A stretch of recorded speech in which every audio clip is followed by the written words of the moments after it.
Crew members, what it be? What's going on? Good day, Gov. Good. Hello, Governor. Hello.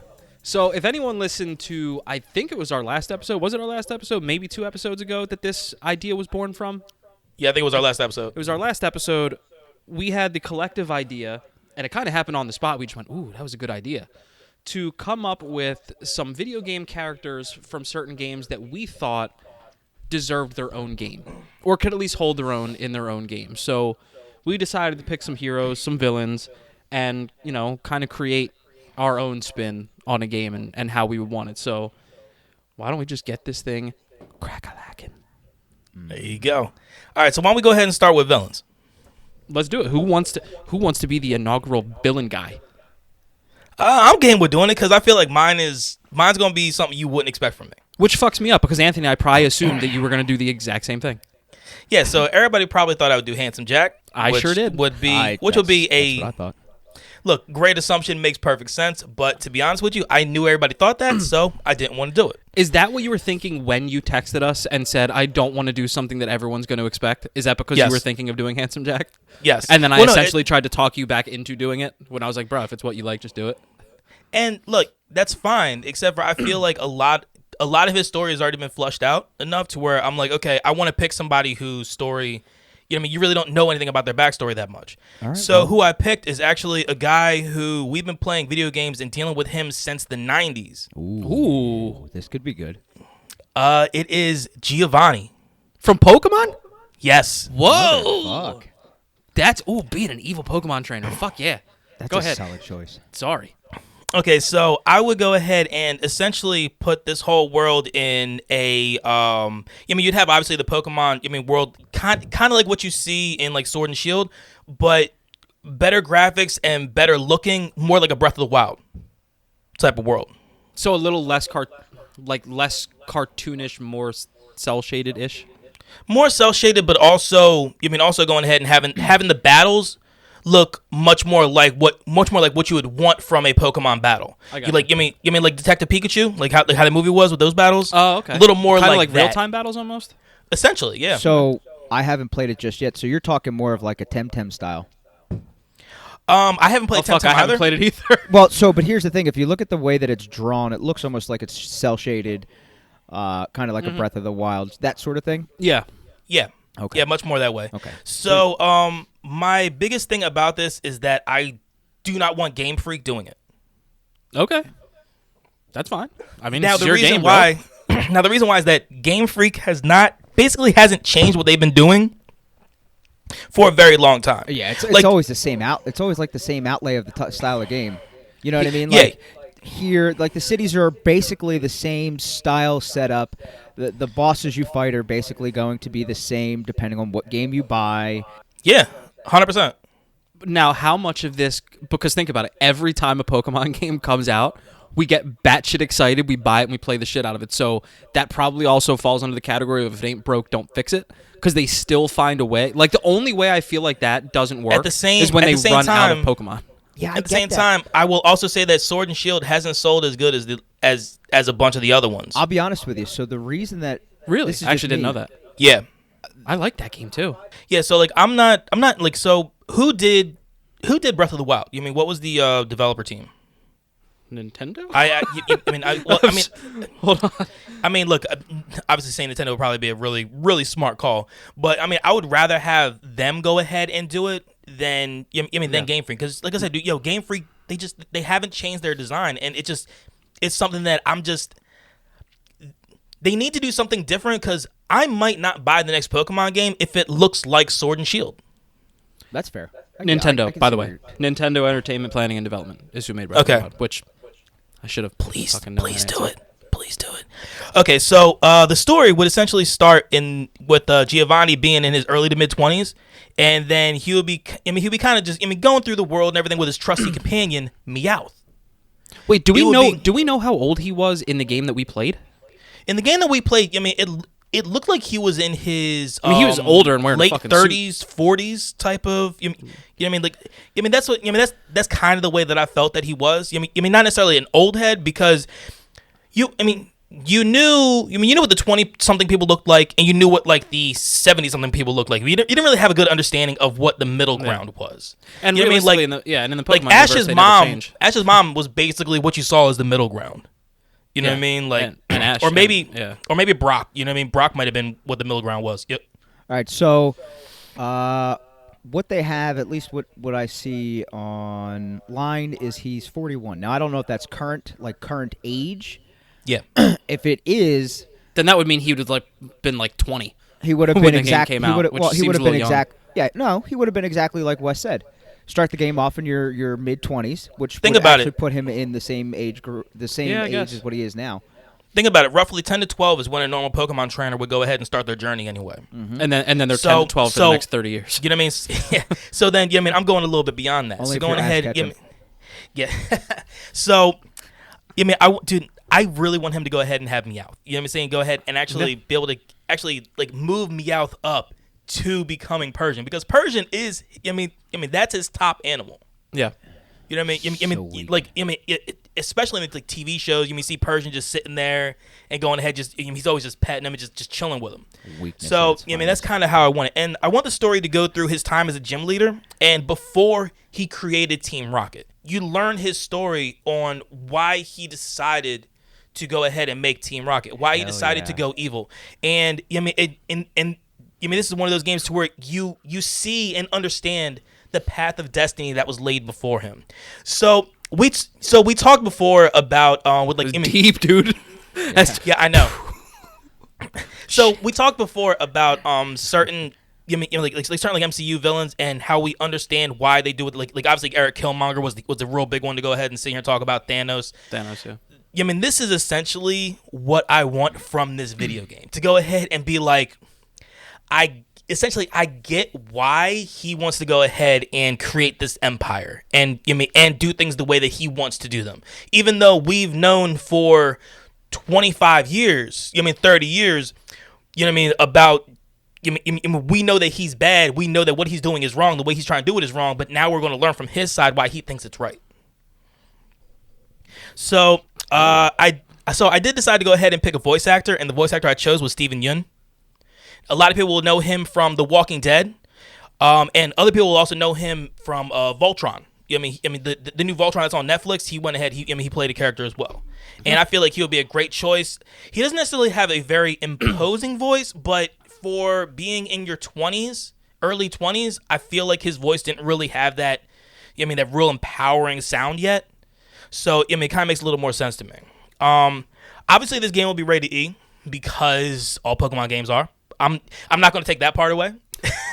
I want everyone to be able to enjoy my game. I still want everybody to go ahead and get it and then understand.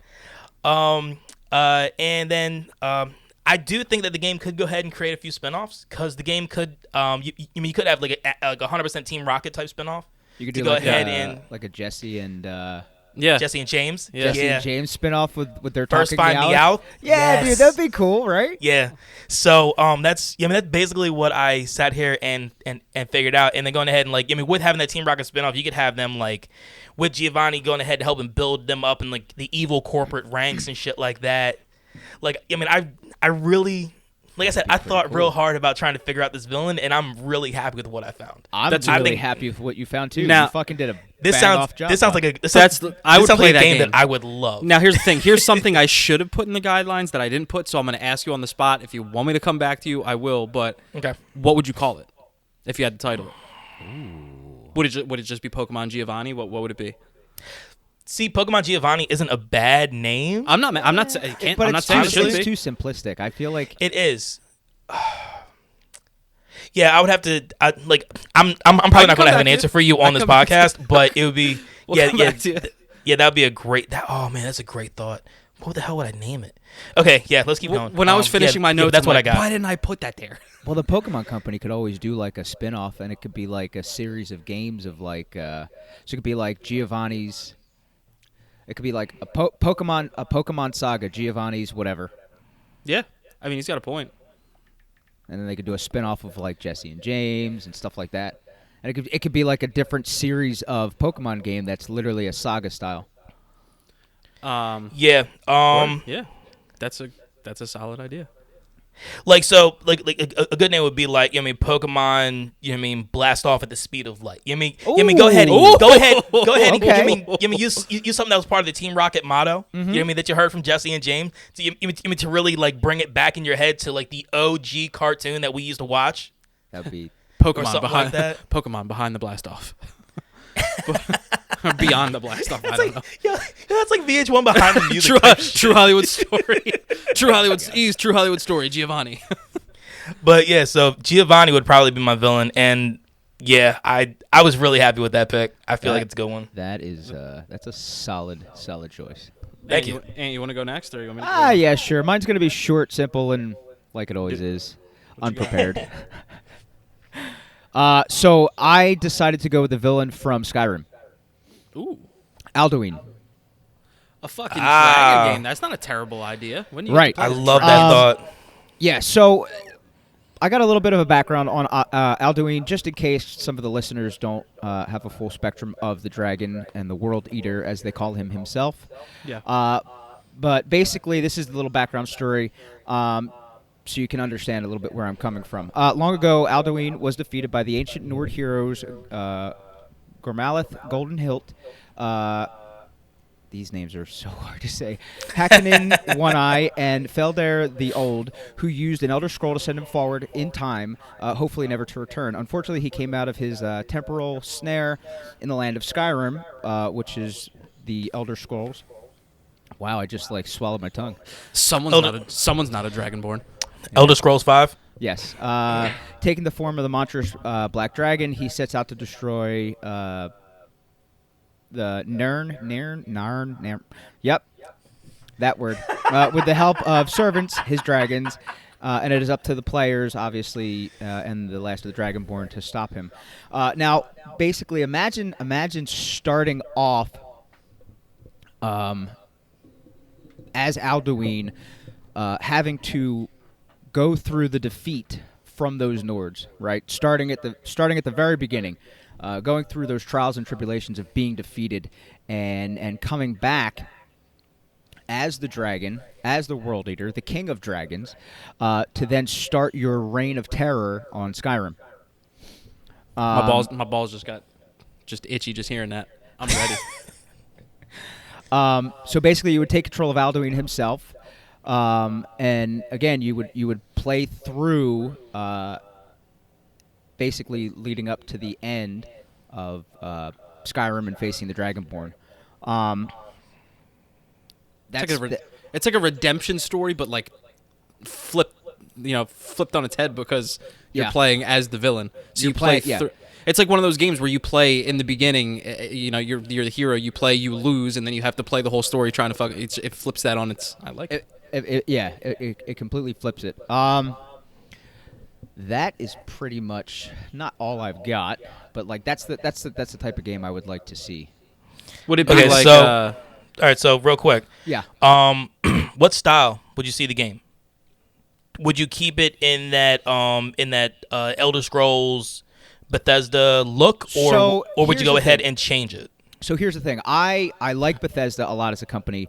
I would probably go more towards the lines of BioWare to produce the game. Ooh. It'll have a kick-ass story.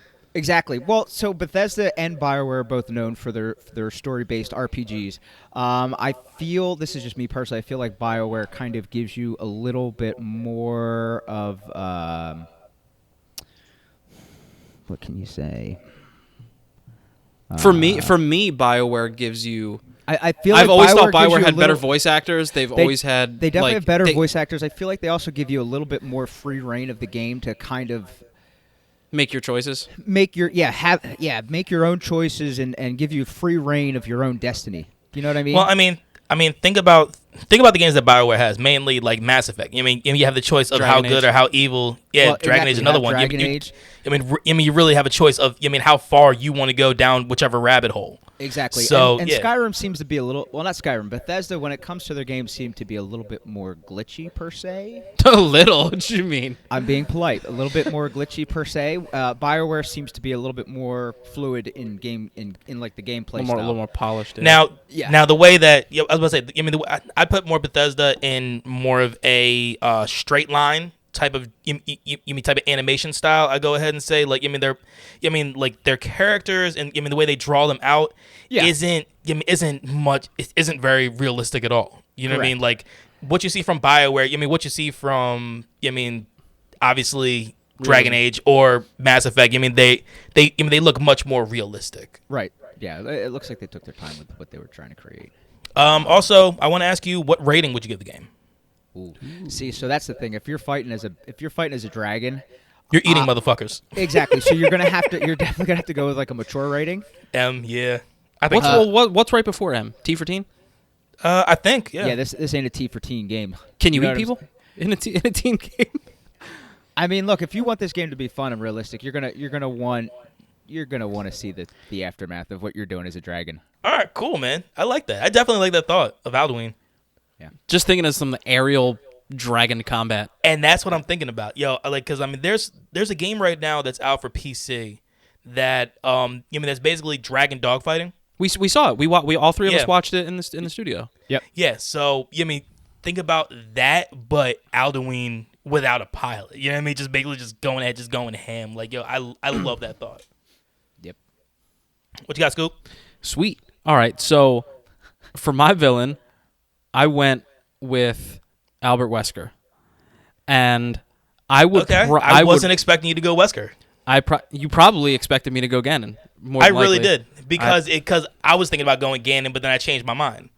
Yeah. So now I would probably. This could be something that could turn it, because this one, as opposed to the one that I chose for a hero, where I kind of created my own. This is almost like an origin story type of thing. So you could call this one of those, like you could just call it Wesker, or you could call it Resident Evil Origin Stories Wesker or something like that, and then you could go into other ones.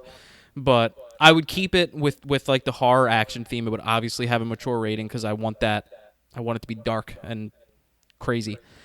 If I had to keep it the same, I would keep it as Capcom. If not, believe it or not, I would probably have Naughty Dog do it because I like that. They're really good at putting like these gritty stories together.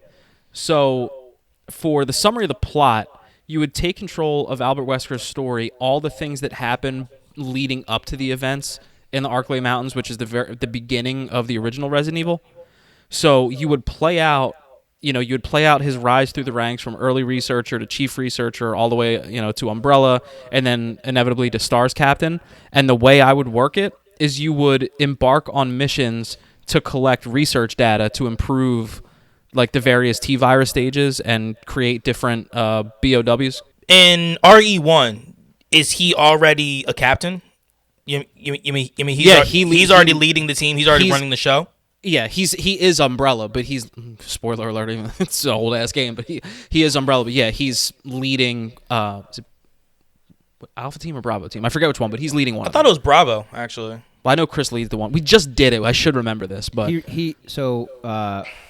Redfield leads Alpha, Wesker leads Bravo. Okay. Right. So because I think when we did our heroes and villains in, it was like November. Yeah, I'm pretty sure because I had Chris Redfield. I'm pretty sure he was the lead in Alpha Team. Okay. All right. So like I said, just to backtrack, so you would embark on missions and collect research data to improve the various T-virus stages and create different BOWs, the bioorganic weapons, because that's what him and Birkin's job was. In the research team that they were on, it was to collect more data for the T-virus and then the G-virus, and then they worked their way up all the way to Umbrella.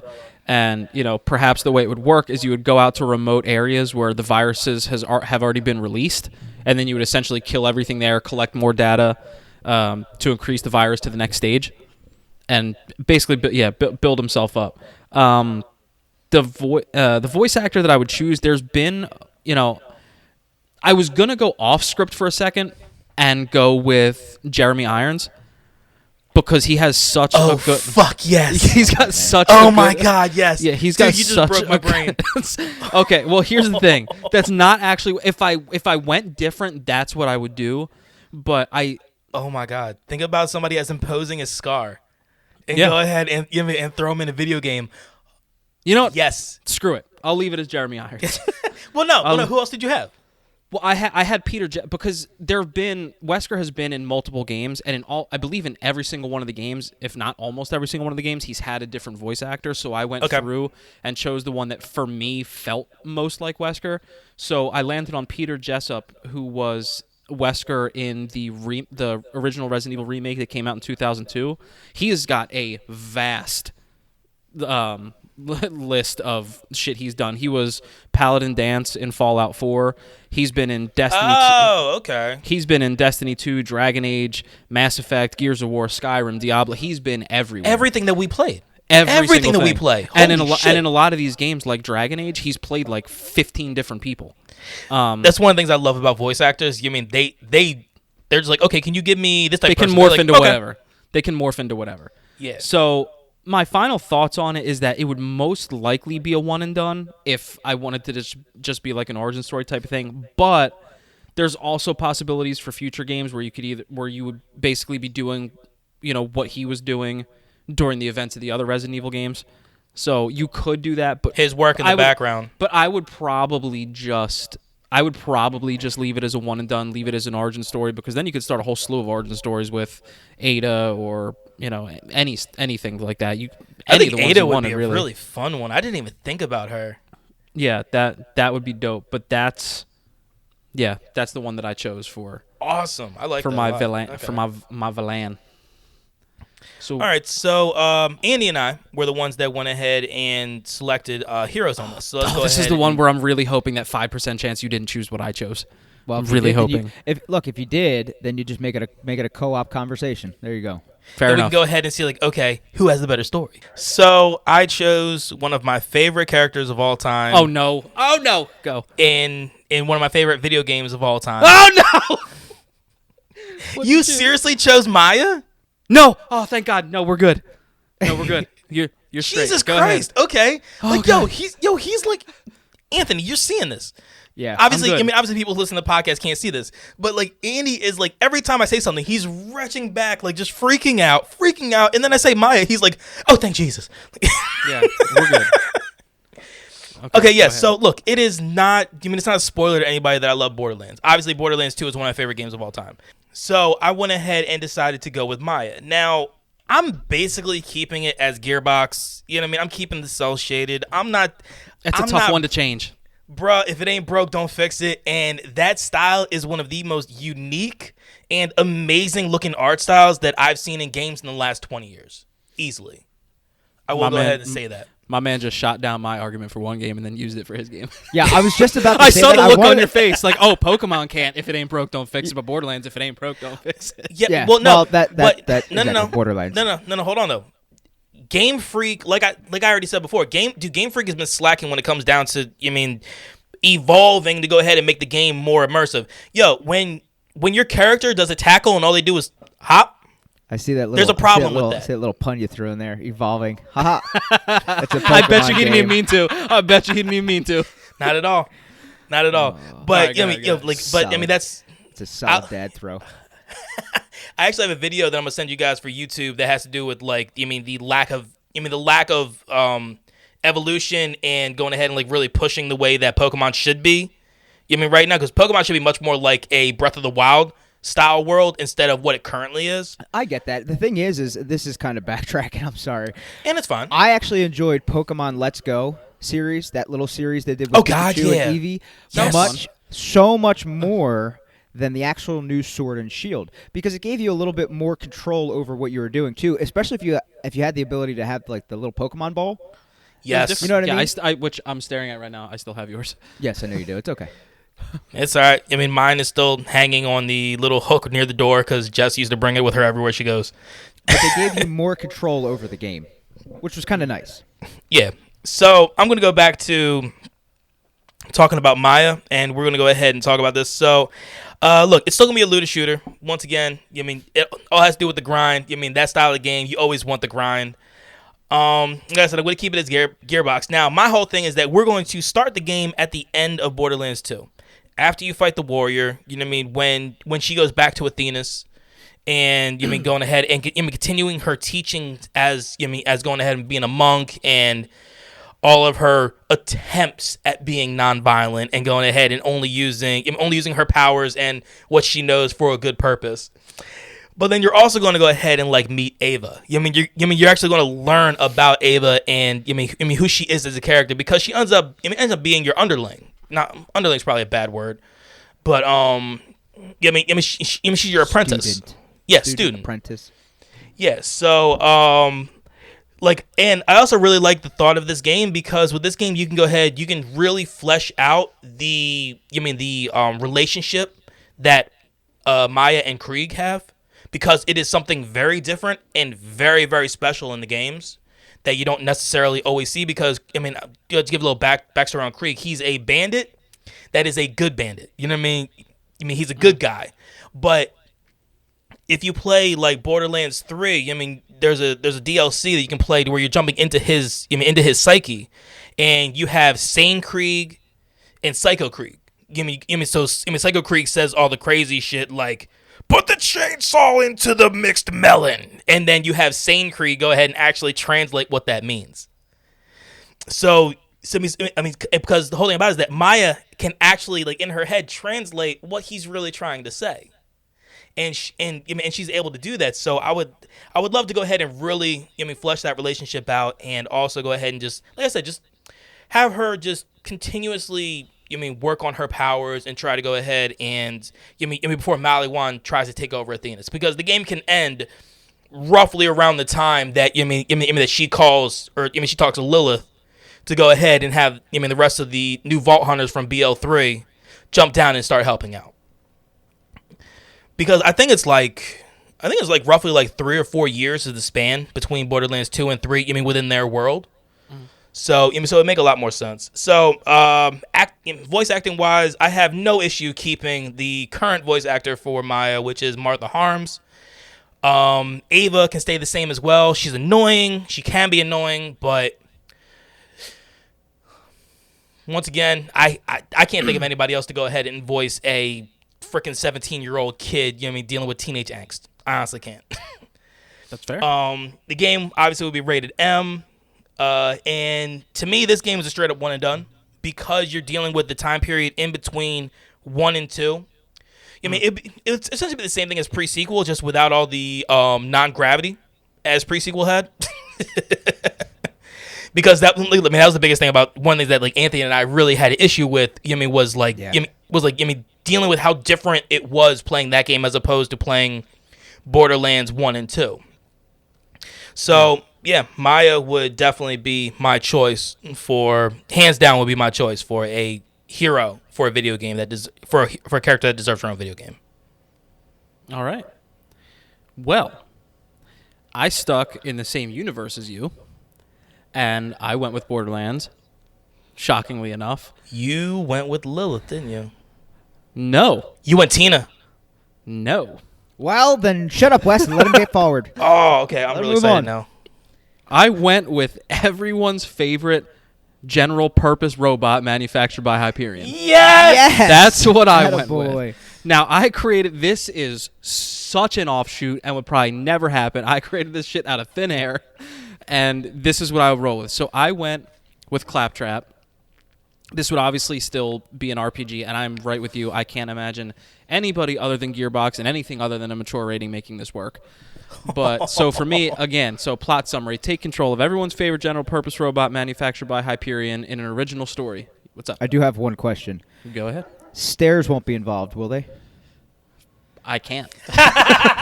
And it's funny that you say that, because right after I have this, I say, programmed with an over-enthusiastic personality, thirst for heroics, and absolute hatred for stairs.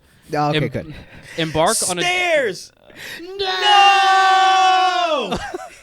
So this is where it gets crazy, and this would be a one and done that would have to come after the events of the first Borderlands. As Claptrap, embark on a journey to different planets in search of all new Vault Hunters to bring together for an epic war against the series' previous heroes. Hello, heroes. The series' previous heroes who have now, drunk with power and riches, have been turned and are now working with Handsome Jack. So this would be you as Claptrap. This would be you as Claptrap going out to different places in search of different Vault Hunters to bring back to go against Lilith and all of them. Lilith, Roland, Brick, Tina, Mordecai. all Wow. Okay. because they're working with Handsome Jack, seeking to destroy Pandora and colonize that somewhere else to enjoy their spoils. So I would have you be as Claptrap because I think it would be great to just be him full time. Go ahead. Now, with you picking your Vault Hunters, would you go ahead and would you go to Athena's and find Maya, and then go to wherever Zero? So you Pitting would be old versus new. So you would be going ahead and finding Zero, Maya. Oh shit, I can't remember the rest of them. Salvador. And, oh fuck, who's the fourth? Hold on. Just played this game. Borderlands 2. Who the fuck is the fourth? You said Zero. Axton. You said. Oh yeah, me. Yeah. That's who I played as. Shit. Yeah. How did I forget the soldier? Okay. Oh wow, dude, I love that. I love that idea. It'd be a new because I can't be the only person that we play that thought I wonder what would happen if you had to fight these people. I thought of that before, so I was like, all right. And well, I mean, look, honestly, break it down. Rolling with the turrets. Lilith basically as the Firehawk before she becomes the Firehawk. it would basically be my. Transportation? It would be Maya versus Lilith. It would be Axton versus Roland. It would be Mordecai versus Mordecai and Zero. Ooh, that'd be such a battle. It would be sick that way, and I would love to do it as Claptrap. One, because I think it would be hilarious, and he's always, as funny as it is, depicted as he's like a hero, but always getting you into shit that you have to fix. So this time he gets to go out, and it'd be very much like, isn't that kind of how they set up Marvel's Avengers? Miss Marvel's going out to kind of get the band back together for. Isn't that how they did it? Captain Marvel goes out and she's getting Hulk and all the motherfuckers together. Is that not how they did it? Because I heard that's how they were trying to do it. In what, the movies? No, the game that just came out. Oh, what, Black Order? Just came out. No. The one that came out. Oh, that you're you talking played about the one the one Ubisoft created. Yes. Ubisoft. Is it Ubisoft? The one that you played that you have the video up on YouTube, brother. You played the fucking demo or whatever. Or the early beta release? Oh, that's Crystal Dynamics. That's god damn it. Square Enix. Squeenix. So, it's Squeenix. Hello, Squeenix. That's what I call it. This would very much be like that. It'd basically be Claptrap assembling the new team because the old team lost their frickin' minds. And rolling around as him, it would be the same style. You'd be able to upgrade. I can't talk. You'd be able to upgrade Claptrap. And I think because it's really, really hard to go against either of the two people that voiced him before. One, because it really seems like it barely changed. But it's hard to go against any of them because they're so iconic. I would like to go with the OG just because, I feel like he got kind of short shafted. By Pittsburgh, yeah. Yeah. So, I'm with you. But for the sake of being different, and we talked about it for the movie, I think having Kevin Hart would be hilarious. Yes. I think having Kevin Hart as Claptrap would be terrible. hilarious. Into which I will say we do have more news on the Borderlands movie that we will talk about in our news section. Wait, but do you have a name for the game? We got to movie news. Oh yeah, man. Look at him. Yo, he's the one that he throws the question and then he doesn't have an answer. I mean, I asked because I have an answer. Yes, I do. Borderlands Civil War. Borderlands fucking stairs. That would be hilarious. Never mind. I'll remind it myself. No. What is it? I want to hear it. Claptrap's legendary assemblage. Hell yeah! Yes. Do that. All right. Hell yeah! Anthony wins. I think it would Anthony definitely it would definitely be a one and done. This isn't something that you're probably you wouldn't really continue. It would just I be wouldn't like a fun I'll be offshoot. honest with you. I'd be honest with you. I don't know per se that it would make a full game. Hear me out. Don't get maybe angry. a DLC. No, it could be a DLC. It could definitely be. Yeah, it could definitely be a very large and solid DLC though, for sure. You could do like a DLC that leads into the next game. I mean, look, think about it Where's the honestly. things They spent. They waited 4 years to go ahead and put in that last DLC between 2 and 3 to go ahead and you go ahead and line up what's happening next. Yeah. So look, man, they can easily do it to go ahead and go from 1 to 2. I mean, to hell, why not? And again, it wouldn't fit in with the rest of the games, but I thought there'd be something so hilarious at the end would be if something happened to where he could finally climb a set of stairs. That would Oh, that would be awesome. You just see him like, Yo, give him extendo arms to where he can go ahead and grab the stairs, go up, and then get on the next one. Extendo arms are one of those chair lifts that he can hop into. He gets to one set of stairs that has a chair lift. But that's who I would do for my hero. Oh man, that is great. I like love it. That could be a fucking love amazing game. But all right, it was cool to be able to create our own shit. And there's not one of these games that I would play. The Giovanni thing, that was fun. That was dope. That was dope. I didn't see that coming. Because funny enough, one of the first things I thought of was the Pokemon universe, but my brain didn't even go to Giovanni. My dumbass brain went to Mewtwo somehow, and I was like, I don't know how I'd work that, but I mean, look, Mewtwo would definitely be a cool run, but like I said, Giovanni it just seems like it makes sense. You know what I mean? Like, dude, because he is the true main villain of the of the OG blue, red, and green. So if someone wants to make a Pokemon movie and they want to go with the true bad or a game and they want to go with the true badass, they got to build a game around that dude that you don't get to fight until well after the game's over. That dude that's just hiding in the cave that you can't even go in until the end of the game, that no one talks about. He's just sitting there ready to fuck people up the whole game. Like, I'm going to let you get super powerful, then you can come see me. That dude that's got, like, 2 level 60 Crobats and whatever else. Someone needs to make a game about that guy. It's like, oh, y'all think Giovanni's cool? All right, yeah. Tell him to come see me. All right. Yo, that was badass, man. I love this. So let's go ahead and give you guys a little bit of news.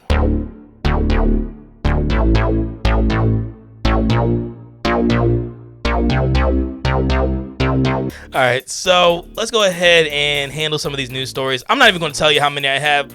I mean, this has actually been a plentiful week when it comes down to stuff happening. Let's go ahead and start with CD Projekt Red. They have been victims of a cyber attack, and what happened was that there was a bunch of coding that was stolen about Cyberpunk 2077 and also The Witcher. The hackers that stole it actually went ahead and said that there was an unidentified actor that went ahead and bought all this stuff from them on the black web. Ooh. Wow. Yeah, so that's not a place you want to hang out. This is a good story already. Dark web. No. But yeah, so I mean, it's one of those things that like CD Projekt Red really quick went ahead and said that they got the servers back up. I mean everything's fine. They went ahead and they started like backtracking what was happening and everything else. But look, man, your public image goes down real shitty. You know what I mean? If you go ahead and have to deal with this type of stuff, they've been dealing with a lot since like September. Say, you know what I mean? Didn't it already go down from the release of the game? Yeah, dude, their stocks went down like fucking like 20%. When it comes down to Cyberpunk 2077, they've been having something that we're definitely going to hit on a podcast episode some point soon, probably within the next 2 months, depending on when the topic actually lands. But about crunch and everything about that, because I feel like that's a fascinating conversation. Yeah. But I have nothing. They're having a tough stretch. They're having a tough stretch. Yo, their public image is completely shot to shit. Well, they got one more shitty thing to go through because things happen in 3. So they had the launch of the game. They had this happen. So they got one more fucking shitty thing before things go on the up and up for them. Yeah. But so essentially, you know what I mean? Everybody loves a redemption story. The coding shit that was stolen from them that had to deal with Cyberpunk 2077 and The Witcher was sold on the dark web. That's basically the sum of the story. And look, the fact that there's a dark web is just terrifying to me. But who is looking for this on the dark web? Who's like, I'm gonna go looking for livers and hand grenades. Ooh, there's a deal on Cyberpunk. Livers and hand grenades. Like, seriously. Didn't you say though it was an unnamed what? It was an unidentified actor. Actor. So it's look, somebody man, that has money though, which makes it even. That is the scarier. way. That is the way that shit's been put out. Look, man, a lot of stuff with dark web. You deal with like Bitcoin transfers. Stuff like that. There's like cryptocurrency. Is the way that they. Go ahead and the way they pay stuff. Dude, just think, dude. I've done extensive research on this too. I've done extensive research. You know how scary it is that there is a dark place on the... Think about this. There's a dark place on the internet that you can find access to where you can buy people. Yes. And organs. And It's insane. Yeah, That's insane. it's not something that I And Cyberpunk that I like is going on it. ahead and Like, thinking what? about. Look at 13 hand grenades, a liver, a 32-year-old male in Cyberpunk. Like what? Another piece of information I have is a different news article. It has to do with G4. So, Always exciting. Yeah, so G4 is now basically turned into a YouTube just whole channel situation. I mean, they don't have an actual TV channel anymore. So what they're calling themselves is B4G4. Literally the letter B, the number 4, and then G4. Catchy. Genius. Yes, so they've brought back some people that we know from old, and they're bringing in some people that are new. Nope, she's not. Damn it! She's already Adam past Morgan? that. So we are getting back Adam Sessler. Yes! Adam Sessler is back. X Games. X-Play. Yep, X-Play. And then we are also getting back Kevin Pereira. Okay. You know what I mean? Why- Who's, why are I we believe, not getting back I believe Morgan? he's What Attack is of the she- Show. I believe Kevin was. I can't quite remember. What But, could Morgan be doing now? Nothing. Well, no. Last I saw, she was working for IGN. Oh, holy shit. Keep doing your thing, bro. So, yeah, for real. Not bad. So another person that they went ahead and said is Avalee May. She is. Last I saw, she was. I mean, she's like a cosplay type person. I mean, she's also real deep into like the video game world. And then another one is a streamer and former esports competitor. Her name is Frostgrin. So she's jumping in, and I mean, you also have like you have Rob Funches is another one that's a part of G4. I mean, everybody knows he's done a lot of different voice acting stuff. He was in Trolls. Isn't that a football player? No, I don't believe so. I swear there's a Funches. I don't think there's a Funches. I don't know. I'm looking up if there's a Funches. Okay, go ahead. Keep and then there's also a WWE superstar named Xavier Woods, and he's also a part of the reboot of G4. Yeah, so that's what I got on that. Anthony, you have anything for us? So I do have a little bit of information for Ratchet and Clank. I know we have been patiently waiting for a release date. Finally have one, and that's going to actually be June 11th. Have you guys seen the cover art for that yet? I'm actually if it was real, I saw the cover art. It is a diagonal split between what we classically see Ratchet and Clank, and then the female Ratchet. He's on the right-hand side, and then he's on the left-hand side. Yeah. Yeah. I'm currently looking at it, and it's fucking sick. Oh my god, dude, it looks incredible. What was that date you said? Again, it's June 11th. Well, so if my kid's born when he's supposed to be born, I'll be able to play that game for about 4 days. All right. Sweet. That's a good week. Oh, absolutely. That's a great week. I do have one more little thing that popped up. I don't remember the original producer / creator of the new Fable 4 that's coming out. But the information that I do have on that is that it's going to be in production by Playground Games. They're actually the ones who... I know them. Yeah, you do. They're the ones who actually produced the Forza Horizon series. Okay. Ooh, wow. Ooh, yeah, hyper realistic. So it's a turn 10 company. I don't remember the original producer of the Fable 4 when it came out. I did check. Supposedly that happened like 2-3 days ago. That it has been changed to Playground Games from the original. I thought the original was an Xbox, a Microsoft. Independent company. Right. Somebody that deals with Microsoft exclusively. Right. So the thing is being that it's Playground Games, like you said, you might actually see some fucking super hyper realism here. Hyper realistic Fable. That is a great thought. Fable was originally Lionhead Studios. Right. No, I'm not talking about the original. Okay. I'm not talking about the original 1 to 3, which was Lionhead. Oh, you're talking about what was supposed to be this. Right. Exactly. So whoever was going to produce the game itself has been taken over by Playground. Okay. Also, side note, and Wes, you should be embarrassed about this because Devin Funches, he was drafted by your Carolina Panthers. Oh yes, I remember him now. Okay. Yeah. Wide receiver for the. Did you see that grimace on Wes's face? It was like, oh god, I feel like I did. Well, look, man. No, he wasn't the greatest wide receiver, so it's fine. I'm just saying. All right, but anyway, continue. All right, word. So I have a little bit. All right, so I have only a few news topics left. So let's go ahead and give everybody the one thing that everybody's talking about: The Last of Us HBO Max TV show. Oh my gosh! We finally have casting for this show. So we have Pedro Pascal is going to be Joel. Now, a lot of people know Pedro Pascal from the Star Wars series. You know what I mean? He was Mandalorian. Oh yeah, sorry. Yeah, no, yeah, the Mandalorian. Yeah, he is the Mandalorian in that. I mean, you know him from a handful of from other stuff too. And then the girl that they're gonna have play Ellie is somebody that isn't necessarily very well known, but it's something that I'm actually very excited for. So her name is Bella Ramsey, and she's known as being somebody who was named Lyanna Mormont during the Game of Thrones show on HBO. She was Lady Mormont. She is the young girl that was that's part of the whole Stark. The whole Stark clan up north. And the scenes that she had in that show were very powerful, and she came out very regal, hardcore, and badass. Like she has a handful of fight scenes in that are actually really, really cool.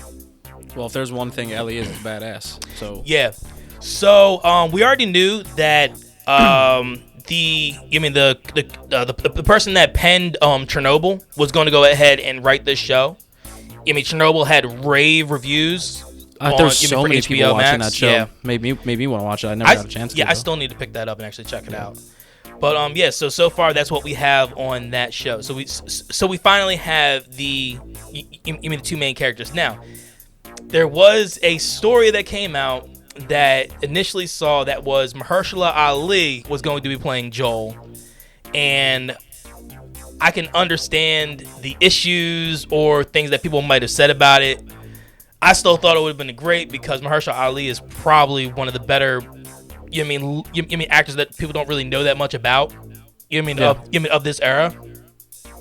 But I am glad that Pedro Pascal is part of it. Because I feel like he can also flesh out that that real grimy Joel type guy. Gruff.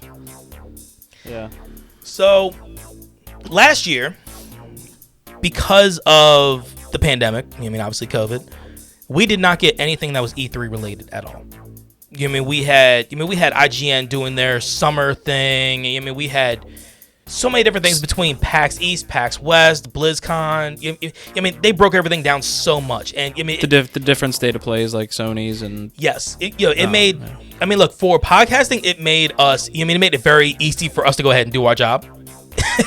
Because basically at least twice a month we had something awesome to talk about. So yeah, they gave us individual episodes. Yeah, so that's all changing, at least to an extent when it comes down to E3. E3's back. E3 is back in 2021, and it is going to be a virtual experience. Right? Yep, 100% virtual. And you are going to have the dates of June 15th to the 17th of this year. So expect in the early summer for us to go ahead and give you some 2-hour podcasts.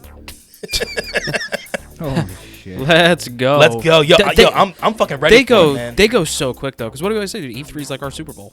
It is. It's fun to have all that to talk about. Look, right now, under normal circumstances, we would probably, in the right circumstances, we would be at PAX East.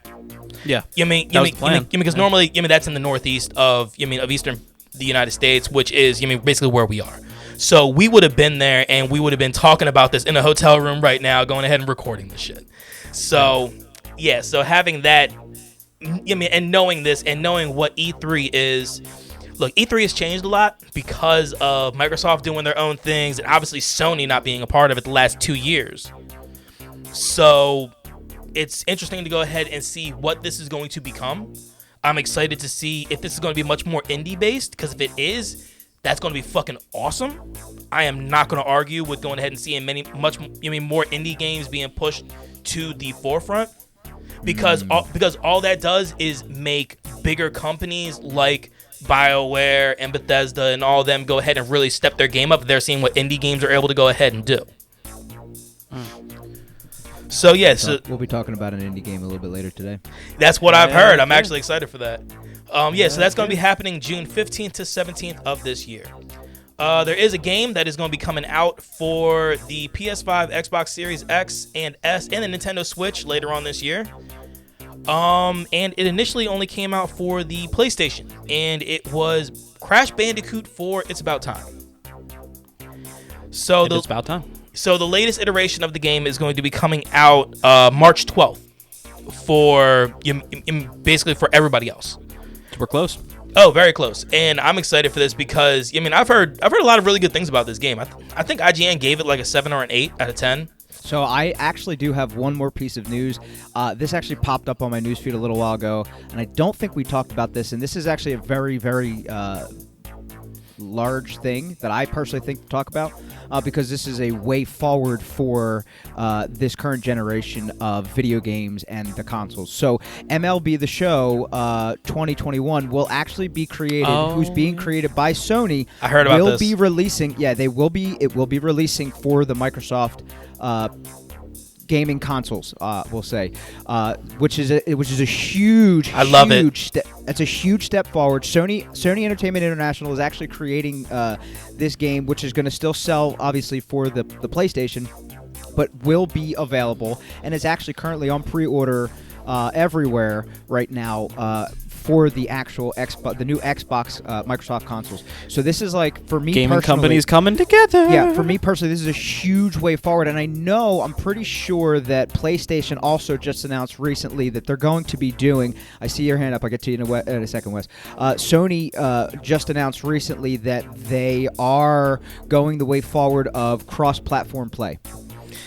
Think about this is going to be for all games, by the way. Think about what that means. Think about what that means for us. We have constantly, and it's just because of the way that everything flows. We have constantly talked about the battle between Xbox, PlayStation, the games. Obviously, there are only quite literally, you can count on one hand the amount of games that you can go ahead and cross-platform play. Correct. Think about what's happening within this year. Outriders is going to be a cross-platform play game.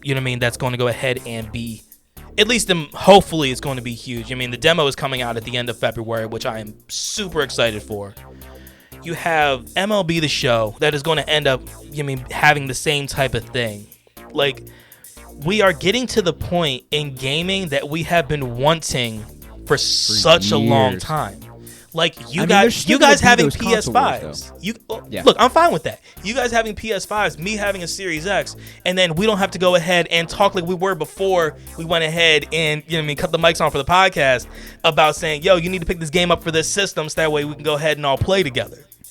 Yeah. And so the next, like I said, the next way forward with this whole cross-platforming thing is, honestly, right now, at least in the gaming community for consoles, there's a huge sense of unity, which is amazing. It's what we need. You know what I'm saying? It's absolutely the step forward for both companies.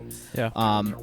And this also sets us up, because remember a while back when we talked about Bethesda being bought out by Microsoft, this also sets us up for success this sets us up for success on both ends, that now we can still get those Bethesda games like the new or like the new Elder Scrolls that'll be releasing and shit like that. Yeah. So this still sets us up for success in the long run, and this is a beautiful way forward, and I'm fucking so excited about this. So, this is one of those things to where, like, everybody was worried about what Bethesda was going to do with next-gen style shit, after the purchase.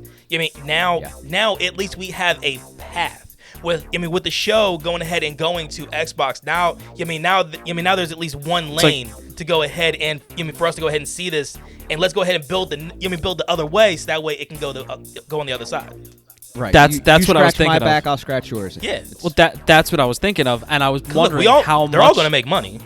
Well, I'm wondering how much of this has been in the works and been calculated since that deal, and Sony being like, let us extend the olive branch here and hope that you will return us with, because again, this is all still conjecture for us. We We have no knowledge of those Bethesda games being available on PlayStation. We That's don't know yet. absolutely We're 100% hoping to God. Phil Spencer But now has it would make them look like extreme douchebags at this point. Phil Spencer If they're has still went like, ahead and said, we'll keep it. Yeah, he said, like it's going to be a case by case basis. So And that's where he's stoking the fire, because he could end all that debate. But he's pretty much saying, when people are like, dude, are we going to be able to get that on PlayStation? He's like, we don't know. We'll see. When the game comes out, we'll let you know. I'm like, yeah, because I mean, he's already made it public that it is so simple for them to go ahead and make the money back that they purchased Bethesda.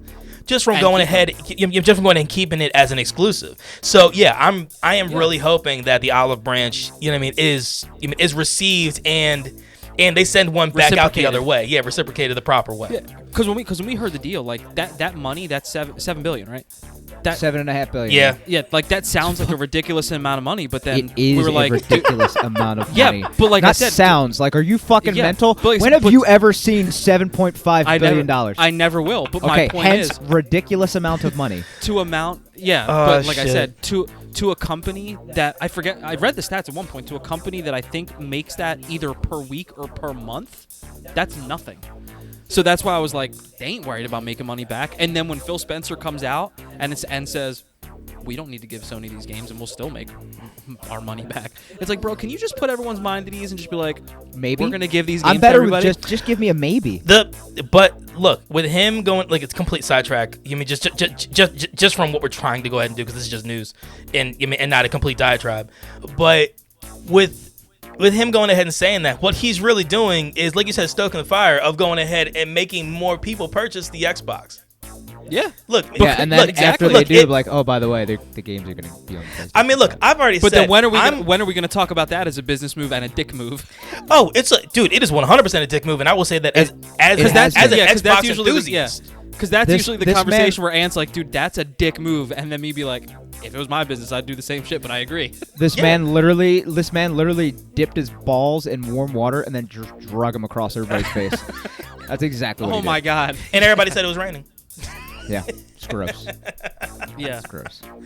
And That's what he to do something like that, though, this is why I think that it won't happen, because you've already now you've got PlayStation sending over this olive branch and doing that, but you also just had the issue with trying to double the thought of doubling the prices for Xbox Live that they just went through. So if they make people, or if they can't make them, but if they lead you to believe that you need these systems, which I'm one of those people, because that's why I plan on getting the system, because I'm like, damn, there's games I'm really going to want for the Xbox now, so I'm going to get it. And then I buy one and find out, no, you can get all these games. I'll be like, dude. And you can get it for a lot I hate less. For a lot less if you go ahead and do the Game Pass. I'm hoping, like you said, that this is just that one step closer to everything coming together. Yeah, I agree. Because seemingly, it seems like the gaming community, like the people that play the games, are far more together than the companies are. Oh, we all want it to be 100%. together. Hopefully, they follow suit. Yeah, But we all want it to be together. I mean, like, I would love nothing more than to go ahead and throw down with you guys. You mean while we both have the best of the next gen systems. You know what I'm saying? Let's go ahead and let's fucking get it. So, the last stuff I have with news is all Borderlands related. So let's go ahead and break down the new castings that we've seen for the Borderlands movie. I actually really like one of them. I bet you do. Oh shit! Oh god, it's been so long since I heard. Oh my god, yeah, dude, it's been like a few episodes. Yo, good job by you, by the way. No, I don't think I haven't done it. I just think you haven't dinged me. Well, I've been nice. So, we already knew that Niceties are over. We already knew that Kevin Hart is going to play Roland, which we all roll our eyes, and Kate Blanchett is going to be Lilith, which me personally, I Kinda roll my our eyes. I did too. She's a little older than I would have expected. Not saying she can't pull it off. I'm So- just saying it's not what I would have gone with. So we now have the actress who is going to be playing the animal biology iridium expert, Patricia Tanis, and it is going to be Jamie Lee Curtis. That's the one I'm not mad at. Like, I feel like I can see it. I can see that. Again, yes. I think she's a little older than I would have thought that she is. So, all right. But it seems Here, like they've quick been doing question. that, so it's like, all right. Aside from Kevin Hart, are these all people that are just like out of work? I mean, it's the pandemic; everybody's out of work. Yeah, but I mean, like Kevin they're- Hart ain't ever out of work no matter That's what. what I'm No, saying. he's That's really what I said. special from his home. That's why. He ain't That's out of why I work. said everybody aside from him. I said, Yeah. look, Well, no, I can't And imagine Kate Blanchett's people ever might out of not work. like people might not like my opinion. And that's okay. I got to be that guy sometimes. Here's the thing: you're really fucking reaching for these people. Like you're really reaching. Like there are many better choices that you could have chosen thus far for your characters, and so far you've shit the bed. Now, I will go ahead and say when it comes down to Jamie Lee Curtis as Tannis, I think honestly I think Sigourney Weaver would have been a much better pick. Yeah, again. Here's the thing. We've already seen her. both a little too old. We've already seen her as running that type of character. When she was in Avatar. So I think. Yeah, I get so I that. think that's why I have that thought in my head. I mean, and that's okay. But the thing is again, I'm not- okay. So Tannis in the games is not like fucking like 60 years old. No, So you're gonna- she's- so what you're telling she's me is you're gonna- No, she's like 30s, maybe early 40s. Right, exactly. So what you're going to tell me then is you're going to spend all this money in CGI to probably at They least may not. You're going to would need to hope, spend or that money a in shitload CGI to of make makeup. Kevin Hart the size of Roland. Kevin Hart's 5'3". Roland is like 6'2". It's true. Oh, I'm so glad I'm taller than somebody. And he's a celebrity. Fuck out of here. Anyway, look, again, what you're doing though is I hope I'm wrong, and I will absolutely say when this shit comes out and I watch it that I'm wrong, Oh, I hope I'm wrong too. and I will eat my words. But right now, you're setting this entire thing up for failure. That's what you're doing. Minus the next person that we're probably going to talk about, who I could see potentially playing this character. Yeah, so the next one that we have is they finally picked who's going to voice Claptrap. And to be honest, I can see it 100%. Again, though, he has a deeper voice. I said that. I said And that it's too. still gonna I be still think. iffy. Yeah, I still think Kevin Hart is a better choice. I'm not. If you're not going to go with Kevin Hart, I'm not mad at. With how they picked all these other ones, I see what they could have done for Claptrap, so I'm not mad that they landed. Yeah. On Jack Black, I just would have rather Yeah, so Kevin Hart. So By the way, Jack that's the Black, person. yes, that's what it is. Jack Black has been Yeah. chosen and has signed the deal to go ahead and voice the role of Claptrap, the persistently sarcastic robot who isn't at all invested in the survival of his teammates, which is something we all know. Minion, love it. protect me! Yeah.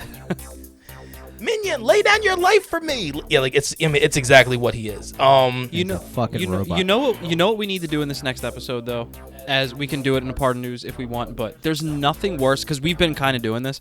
There's nothing worse than being those people that shit on something without giving any better alternative. And the only thing we've given is that we'd rather Kevin Hart as Claptrap. So maybe we should. No. 2 episodes. No, actually, when two we first episodes. started- Hold on a second, Ant. 2 episodes ago, we went ahead. Anthony and I had this conversation, and we went You ahead had and said it. one, No. Roland.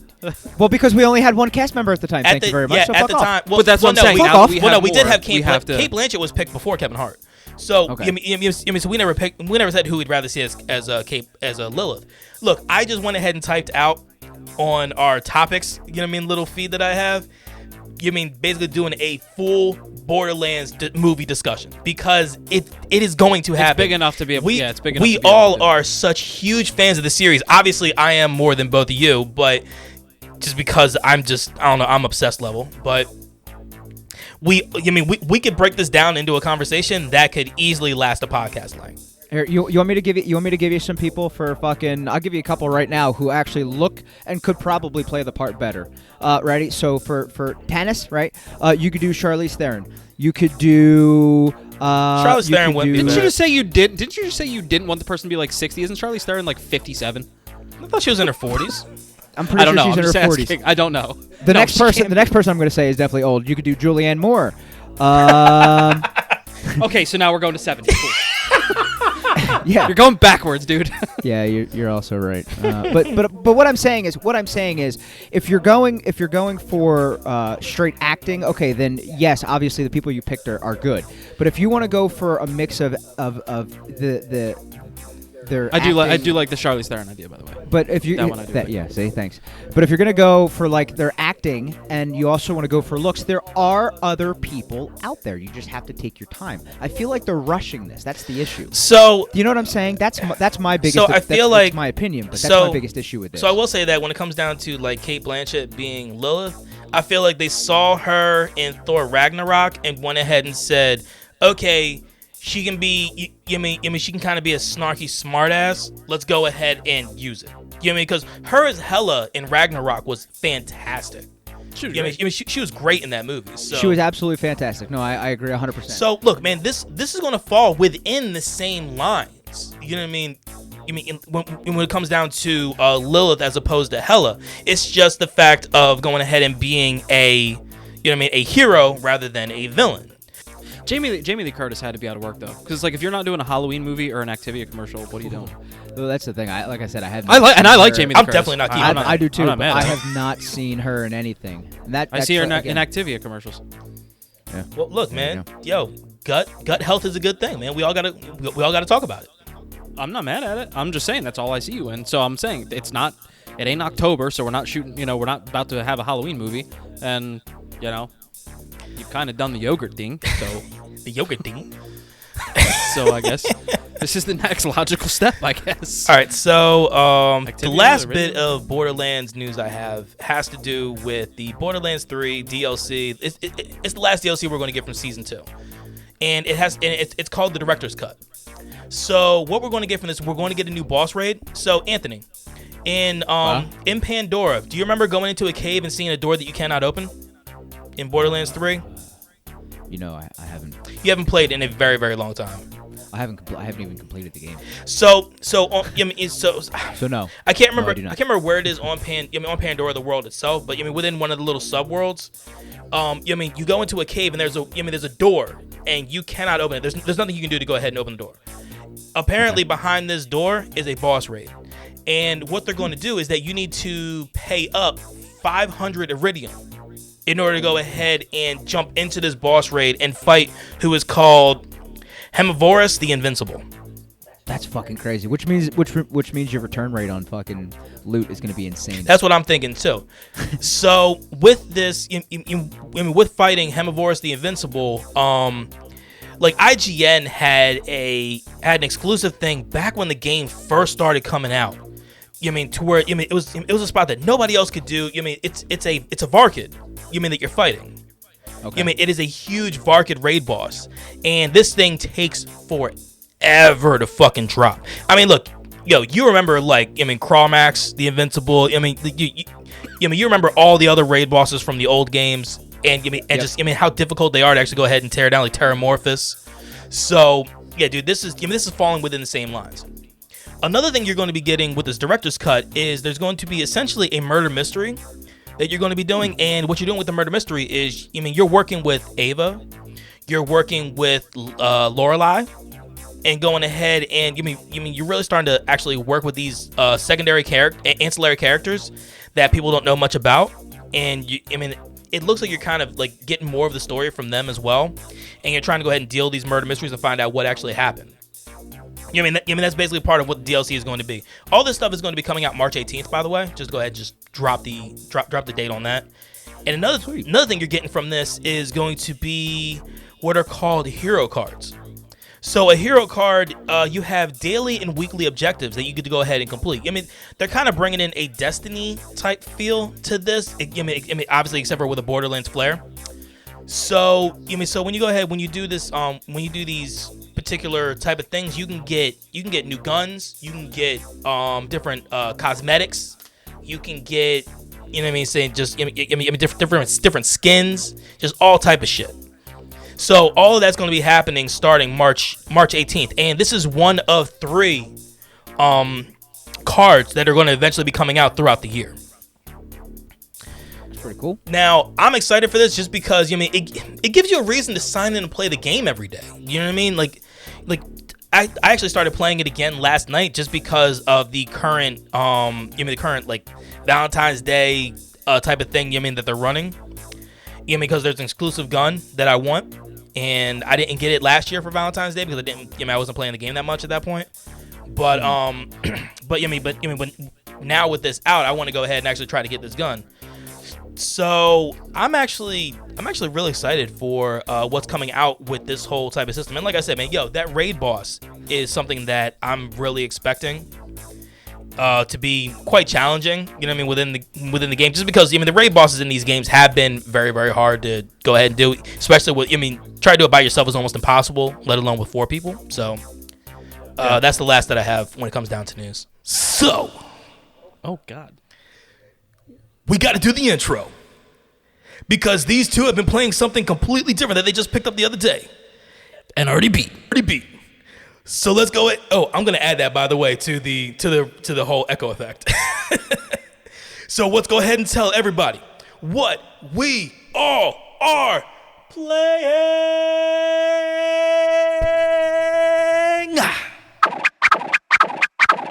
Okay. Let's see here. Played the medium last night. Another episode of Freaky Friday. Jumped in for almost 2 hours. Holy shit, did that get deep? That got I need to be filled in on this because that's the first night that I've missed the medium so far. So I finally made it to the day room. Right before I ended the stream last week, I found the Andy, you could just go back and watch his Twitch stream if you want to fill yourself in. Good. Well, he can fill me in now. I'm just saying. So, like, if he misses any details, you can then pick it up. That is true. You know what I'm saying? Go ahead, Wes. So you found the bolt cutters at the end of the stream last week, and then now I used them to go ahead and get into the day room, which is where Sadness wanted me to be. And in there, you actually learn that Sadness was actually Sad. No, man. No, Dio. It's honestly, Dio. It's about to get dark. 10 points to Gryffindor. It's about It's about to get fucking dark. She was essentially violated and killed by somebody by the name of Richard. Jesus. So you go in as Sadness's so you learn Sadness's name is Lillian. And her father goes ahead and goes to Richard, who's a friend, who was a friend of his, and Richard has the same powers as Marianne. You know what I mean? Being a medium. You said Richard. I said what a dick, and nobody laughed. Because it wasn't that good of a joke. I think it went over your. Your head. Easy there, Letterkenny. What the one thing that Richard can do? Well, not Richard. The one thing Lillian's dad can do, Sadness's dad can do, that I didn't know was possible with being a medium, was actually going to somebody's subconscious purposefully. Like, he went ahead and grabbed Richard's head and then went ahead and sent his subconscious inside, and then went ahead and was inside his head finding out his deepest, darkest secrets. And a lot of that's some deep ass shit. There's a lot of head talk here. Yeah. And the guy's name is Dick. It's a little weird. So one of the things you learn about Dick is that his father was actually a Nazi. Oh. His father was a Nazi, and this girl that he was infatuated with at one time, her name was Rose when they were young, apparently was Jewish.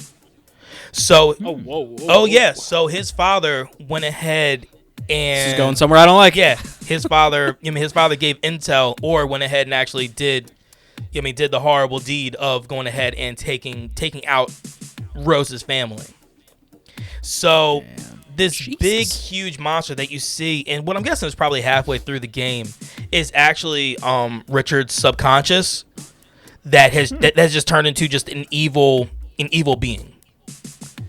So she banishes it. The way she does. When she goes ahead and finds everything she needs to find for that particular person, and then says their name. So, so she goes ahead and banishes it, and then she ends up walking through a bunch of woods, to where she sees a dead guy in a tent. She finds a dog. The dog leads her to the tent. There's a dead guy in the tent. And then the evil Pan's Labyrinth looking thing, the evil monster, starts following her out in the woods. So she's running away and everything else. Then she makes her way to these ruins. Yeah, dude, it's been, and that's where I am right now. And this game got much darker than I was expecting. I really didn't think I'd be dealing with Nazis and, you know what I mean, and dealing with child abuse. I really didn't in this game. Yeah, that's tough. Oh, that's a lot. The way the dad was acting, I had a new follower. His name, his name in the stream was Retro, and he was the only one on for the first hour and a quarter. And I was saying to him, I'm like, to be completely honest, as a dad, can't say I wouldn't do the same thing. Can't say obviously I'm not a medium. I can't get into somebody's subconscious, but can't say that I wouldn't go ahead and bash a motherfucker's head in. You know what I mean? Yeah, if they fucking put their hands on my daughter, Like, yeah, dude, there's certain levels we don't hit, and that certainly is one. Like, holy shit. Yo, I wasn't expecting that last night at all. Yeah. But that's how you know it. That's the type of game that you know it's a good game, especially when it makes you feel that kind of way. You're like, oh my god. What did I do? Just like I said about Last of Us Part 2, when you feel things, that is the mark of a good game right there. Yeah, and And what better way to piss you off than like, we need our game to go somewhere. Bam! Nazis. Perfect. Bam! Child abuse. All right, you got me. It was one of those. I'm pissed. It was one of those things pissed. that I needed to play something else after I was done. You know what I mean? Like, just because I needed to cleanse my palate because that shit was just too heavy for me to go ahead and try to go to bed. So Yeah. I jumped Yeah, I on can something see I that. haven't played in a long time. I decided to go ahead and F around with the new. Effed around with it. Well, yeah. Oh, Jesus Christ.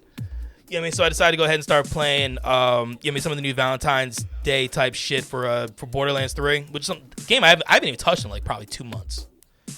You know what I mean? Like I said before, I'm trying to get this one gun that that you only get when you shoot like 100 of these little hearts that show up above some of the bandits. Shows who you are. You need to cleanse your palate by murdering things. Yeah, you're just as bad, Wes. Yeah, but I'm right. fine. I mean, thank God there was no children involved. But I mean, you're still murdering people. Fine. Say what you want. Do what you want. Look, man, this is the way I cleanse. Okay. Fucking member of the damn Seed family over here. Oh, Jesus. So why don't you guys go ahead? Look, man, that's all I have, dude. Yo, Destiny 2 Gambit, we went like 3-1. Yo, we actually had a really good night on Monday. Sweet. Much better than when you watched Andy. But yo, that was. Other than that, I was like, damn, this is what y'all do? I didn't do Ring Fit for Wednesday or Friday. I've been dealing with a little bit of groin issues, so I haven't been able to. Andy and I have been playing a couple games together. Please tell me this shit. Because Yo, why don't we leave the obviously new one Wes- for last? I'm going to, because Sweet. Wes obviously doesn't like to throw down with the boys anymore. So, Well, at least not with For us. real? I mean, Go fuck yourself. yeah. Clyburn true. and Hav and Dan, they've just stolen them from us. He didn't like. to Which play is with us fine. I anymore. mean, they're good. They're good guys. They're great guys. I mean, if we're gonna lose them to anybody, we might as well lose them to them. That's true. I hate you both.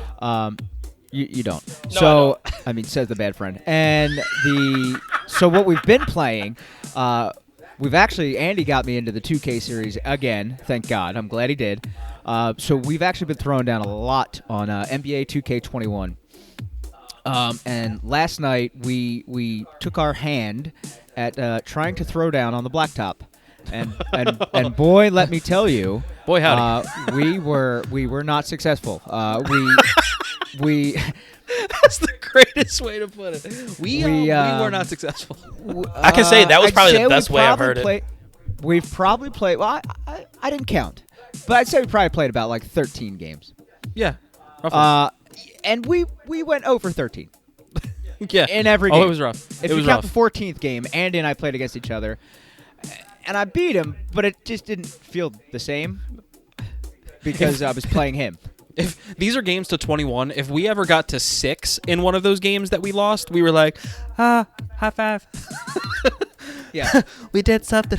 So, Oh my God. So we collectively talked that we need to progress a little bit further through our careers so we can actually the Stack currency up. stack up. So the currency that they use in the game is called VC. It's basically what you save.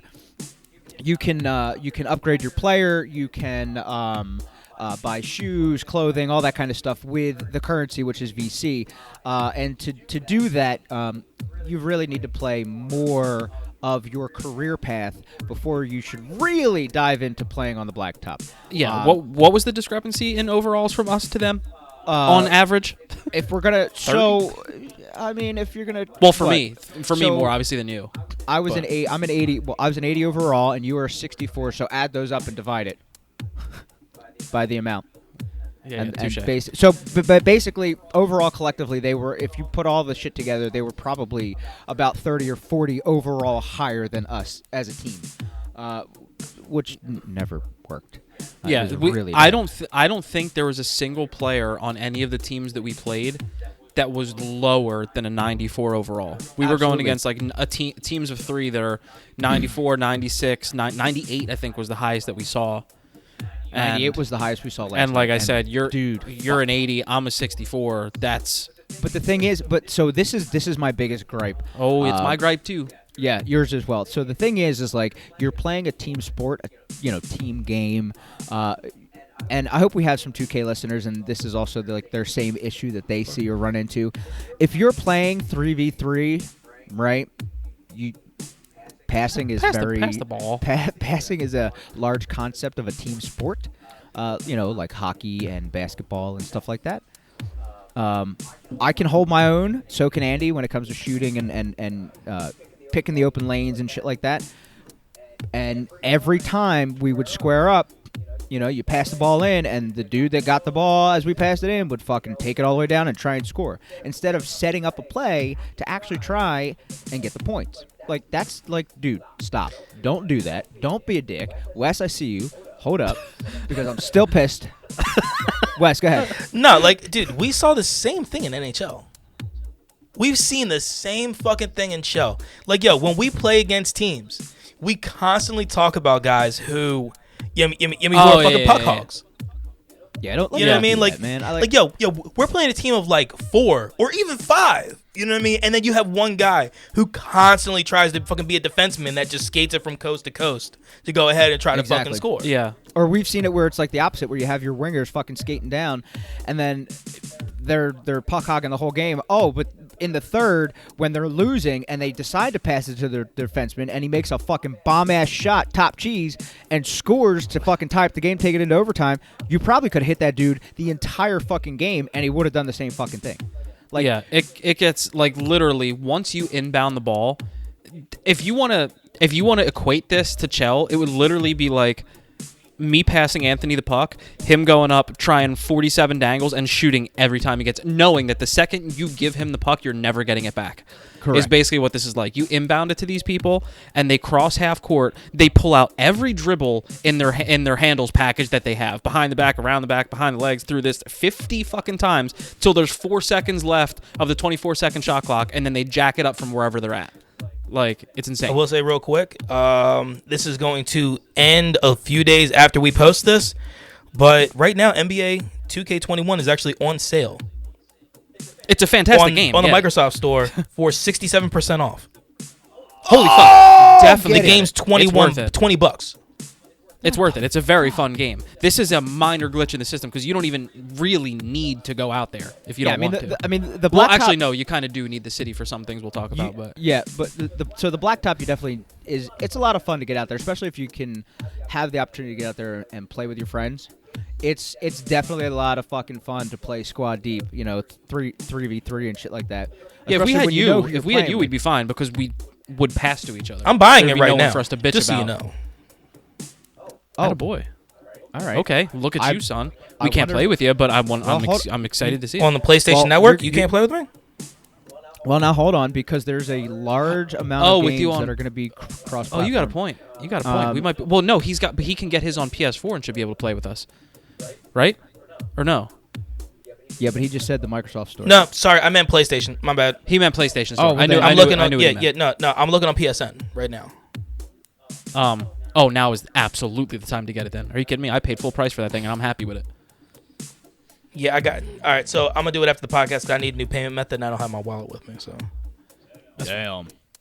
But no, back to what we were saying. One of the funniest things is when you unlock the city. Now it's different from previous games. In previous games, the second your NBA career started, you would basically have access to. They called it different things in different games. Some games it was the neighborhood. Some games it was the city, whatever. And it's where you'd be able to go out, hit clothing shops, hit the training facility to up your stats and stuff like that.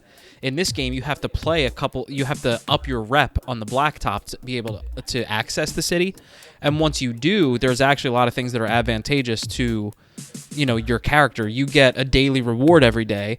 Definitely got to talk about this. Once Anthony got to the city, there's one daily reward you can collect every day. It'll give you different things from VC, like he said, which is virtual currency, which you use to put up your stats, buy things and whatnot. I hear my dog going bananas in the background. So we definitely got a package. Apologize about that. But so I've collected 4 or 5 daily rewards. The most I've gotten is 1,500 virtual currency. I also did get a cool old school Collins Sixers jersey. I've gotten like some little boosts. This sumbitch, his first strut up to his daily reward, got 10,000 virtual currency. And for people who don't play the game, like, that's a lot. Had he gotten that before he put up any of his stats, he may have been able to increase one of his stats by 10 in one shot, which is a lot. I mean, if you think about it, though, I took that. Well, you saw when I got that 10, I had like 2,500. So I had 12,500 that I could use. Yeah, and I put up all of my stats in my speed category, so they all went from whatever up to 80. Yeah. You know what I'm saying? He did it. And there's also this little kiosk you can walk up to where you can pick or try to pick the winner, the real life winners of the NBA games that are going on that night.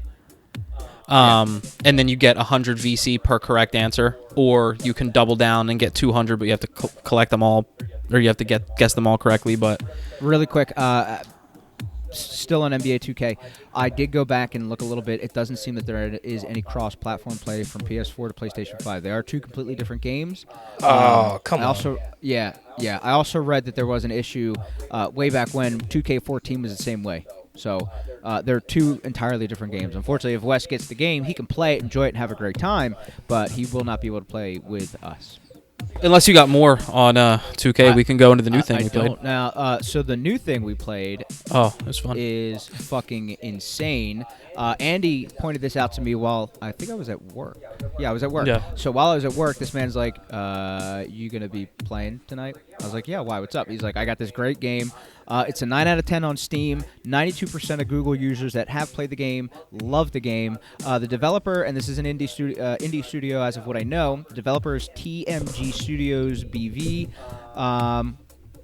It is on platforms PlayStation 4, Xbox One, Microsoft Windows, Linux, Macintosh operating systems. The genre is a video game, puzzle video game, adventure game, action game, indie game. It's also free to play, which is kind of what I think drew me and Andy towards it, because one, if it's free, it's for me. Yeah, it had an amazing rating, and on top of it having that rating, it was also free to play, which was insane. It is a co-op game that you have to walk each other through different puzzles, and you're in two different rooms, and you have to each get each other through that room by communication. So if you suck at communication, don't play the game. If you suck at communication and would like to get better, play the game. But the game itself is called We Were Here. There's not much to say except the concept, one, is amazing. Two, the gameplay, extremely fucking fun. Sketchy at times. There was this one section where I'm in a room and I have nothing but Andy has to get me out of this room. It's actually like the flood room, I think is what they call it. Yeah. And there's a set. You can die in this game. There is a set amount of time that you have to get out of this room. Now, what's happening is I'm running around the room looking for any kind of possible signs to give him a clue as to what needs to happen. As I'm doing this, the water, which is down at the lower portion of a set of steps, starts to rise, and slowly. Now, it's not terrible at first. As I'm fucking running around the room like a crazy person, looking for some kind of object or something to give this man, I finally come across a sign that's above a door. It says purple. Now you're like, oh, what the fuck does purple mean? I don't fucking know. I'm telling you. You got to. This man, I think, then started to run around in his room trying to figure out what purple meant specifically for him. As this is all going down, I'm legitimately screaming at him, telling him I'm going to die. Because at this time, I was going to die. I was literally jumping on every and any kind of... There were boxes in there. There was, like, piping. There was a fucking... a railing. I don't know. Anyway, I started on the floor. It started coming up, and I was like, okay, time to get to higher ground. I got to the highest point possible. No lie. As I proceed to the highest point, this motherfucker is like, oh, purple you said, huh? I was like, yeah, purple. You want to fucking not let me die? Anyway, let me digress. He goes and finds whatever purple thing he's got to find. I am literally fucking inches away from death. Like, the water if the water goes up to the ceiling, obviously I'm dead. The water was almost at the ceiling. He was taking his last breath. This was like something out of a movie, and I figured it out literally the last second. That's hilarious. But I figured it out. I freaked the fuck out. I was like, oh my God. You did it. But I would love. What would be great is I would love, since it is on the Xbox store as well, I would love for you to get that and stream that, because this is something that we did and beat over the course of an hour. About an hour, yeah. So and there's two different, kind of a spoiler alert, but there's two different directions that you can take, because it is a 2-player game. It's a 1-on-1, which is kind of nice. Makes it nice and intimate. Anyway, you can choose either the explorer, which is what I did, and the librarian, which basically Andy did more of the talking. You have books and stuff like that you have to get through, and as the explorer, you have to give them signs of like where you're at on certain portions of the map. Certain what's the word I'm looking for? it's basically just like you have to, you know. It was basically on him to give me the starting point of what I needed to look for in my room and reference to get back to him to be able to progress him through. And every time I unlocked a room for him, it unlocked one for me to be able to progress through it more. But that would be a cool, quick stream that you could do. That would be hilarious to hear your communication with whomever you choose to do this with. Because I feel like me and Dan would probably be the funniest. I think so. And Anthony died once, and it was only because we didn't realize at that point that you could. We just assumed that you had an unlimited amount of time to figure things out. Like, he told me, like, obviously the room with the water and everything happened, but I guess I just assumed that he'd just be floating around or whatever. Like, I didn't think he could actually die. And then we got to one point where it was just he was like, he froze to death, and I was like, what, that can happen? I was like, oh, fuck, okay. So we actually do have to speed this process up. But once that happened, like, that was the only time that and what anything sucks happened. more than anything, we literally got... I just thought about something. Literally got, like, perfect the entire time leading up to that point. Co-op stream with the Spaghetti Boys. You could do that. You could do that. Pick Alex or Jacob or whatever. Oh my god, I think Jacob would be too good. I think that would be so much fun. It's you need somebody that you can, because again, remember, this is an indie game. It's not going to be 100% the most polished thing you've ever seen in your life. That's fine. But it's good. The concept is so good and it keeps you engaged enough that it's fun. Because you're literally, it's a teamwork exercise. Essentially, what it is? It's an hour-long teamwork exercise. On top of that, console. though, shit does change. So, like in the where I died a second time around, which was on like the spiky room or whatever. There was a book that in front of me, it had certain drawings or depictions of different people or whatever, and it changed when I died. So you have to go back and re-look at everything, choose different books and stuff like that. So when you do die, it doesn't mean the puzzle is always going to be the same. The outcome is always going to be the same, which is you trying to get through that room together, basically like an escape room. But the steps it takes to get there changes. Right, the overall steps is going to change every time, so which is actually pretty cool. Yeah, we would love to watch. Like, if you Twitch this at any point in time, knowing that it took us. Now I'm not gonna. Oh my god! What the hell was that? He got the bag of dicks out of his mouth and then started to cry. Jesus Christ! It's if I feel like that's roughly around the amount of time it should take. So I would watch that stream at any point in time if you get some. And it should take about a minute for you to download that game too. Yeah, that's accurate. But yeah, that was a lot of fun. I would recommend it to anybody if they've got a buddy to, do it with. It's a lot of fun, and I can imagine that it probably only gets funnier if you have shitty communication. Yeah, I can understand that. But like I said, like I feel like it would be fun for like a co-op stream, with one of our friends. You know what I mean? You go ahead and like have it go through like the Twisted Cave stream with Mike, or go ahead and have it be like Alex from the Spaghetti Boys, or even Jacob. Any of the Spaghetti Boys would be funny. Honestly, anybody. You and Clyburn. I think would be underratedly funny. It would definitely. I really do, because like if you did it with Jacob, I would go in expecting it to be hilarious. You and Clyburn, I would go in expecting you guys to have really good communication and get through it, but at some point takes a turn and ends up being more hilarious than I anticipated. I get that. Correct. So, Ant, tell them where they can find us. All right. I'm going to do it differently. Please. So it's that time to connect with CGC. Oh my You can check us out on our Twitter. It's at Console Crew. We also have our website, which is www.consolegamingcrew.com. It's connected to our Gmail, which is consolegamingcrew@gmail.com. Oh yeah, so we also have our YouTube, which is Console Gaming Crew on YouTube. It's pretty good. You can check us out there. Oh, and we also have our Instagram, which is Console Gaming Crew as well. I will not be talking about our unnamed Facebook page, which is Console Gaming Crew. You don't have to worry about that. It's slowly dying. It's imploding on itself. And shall not be named soon, hopefully. It's Voldemort.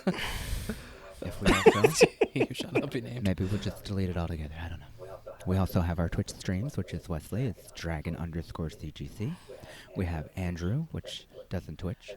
It's just Scooby CGC. And we have myself, which does absolutely nothing, which is CGC_Sushi. We hope you enjoyed this podcast, and we can't wait to hear from you for next time. I feel like you were just. I hope you didn't fucking fall asleep. Wake the fuck up, yeah? I'm walking here. I feel like I just listened to a flight attendant tell me that. These are where your side exits are, and please, I feel like that's what just happened. please take notice where your side exits are. Keep feet and hands inside at all times. All right, so look, y'all. I got nothing else, man. Until next time, please stay safe. Wash your hands. Mask the hell up. Don't forget, put 2 masks on. It makes you more fun. It's also more effective. And game on. Game on, yo.